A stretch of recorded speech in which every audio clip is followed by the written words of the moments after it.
My pulse began racing. Even sexier than before, he sauntered across the room towards me, a rolled red bandana wrapped around his forehead. His shiny caramel locks were smoothly tucked behind his ears, revealing a silver hoop in one and a plain stud in the other that I hadn't noticed on the bridge. Once his oak-tinted eyes locked on mine, I forgot about the bandana and the earrings. My face flushed with heat as if his gaze had been a physical caress. Pure, palpable potency. Sure, there had been hints of it, tempered by a vulnerability beneath the bluster that had drawn me in. But this cocksure man with his squared shoulders and loose limb strut was another thing entirely. All rocker. All badass. 100% in-your-face attitude. Devastatingly attractive, he owned it in faded jeans that showcased his long legs and nicely shaped rear end to jaw-dropping advantage. The ripped cut-off sleeves of his gray tee revealed defined biceps, and wrists stacked with beaded leather and silver chain bracelets. Those weren't his only accessories either. Oh no, not even. A jet black cross dangled from his neck, and silver rings adorned every single one of his long fingers, including his thumbs. A bold and unashamed proclamation of his artistic flair. Yum.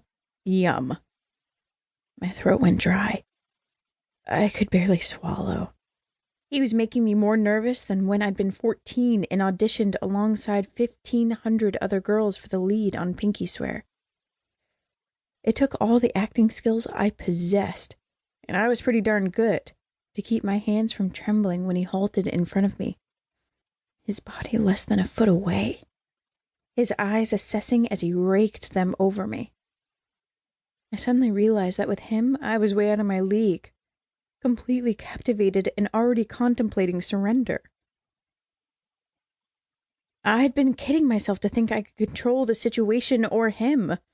I was suddenly very glad my best friend was just across the hall. I nearly jumped when Warren reached out and touched the sleeve of my robe, rolling the velvety cloth between his thumb and finger. You naked under there, sweetness? I gulped and nodded. Show me, he ordered without preamble, his eyes turning to dark mahogany. Deep and melodic, his charmer's voice resonated with a visceral intensity that matched the hungry look in his eyes. You're pretty direct, aren't you? I quipped with an eye roll, attempting to cover the warm, shimmery shiver that traveled through me. I doubted it took more than a few words to talk most women out of their panties. Me either, had I been wearing any. My reaction to him made me realize my motives for doing this had been a lot less than pure than I'd like to admit. I worried that when he saw me without the robe, he might be disappointed.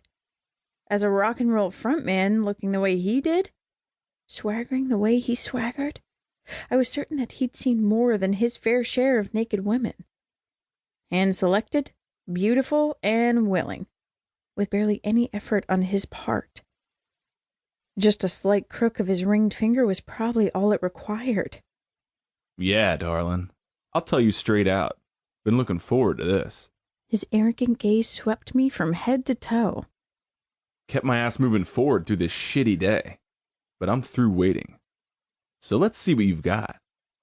I continued to stare at him but didn't move. What's the matter? He cocked a taunting brow and came a step closer. You waiting for me to help take it off?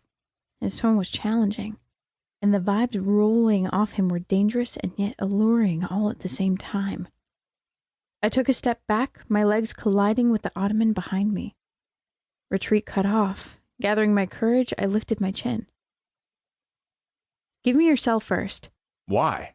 His brows pulled together over eyes narrowed with suspicion. If he seemed dangerous before, he was positively predatory now. Precautionary measure, I explained quickly. I don't want any pictures of this showing up on the internet.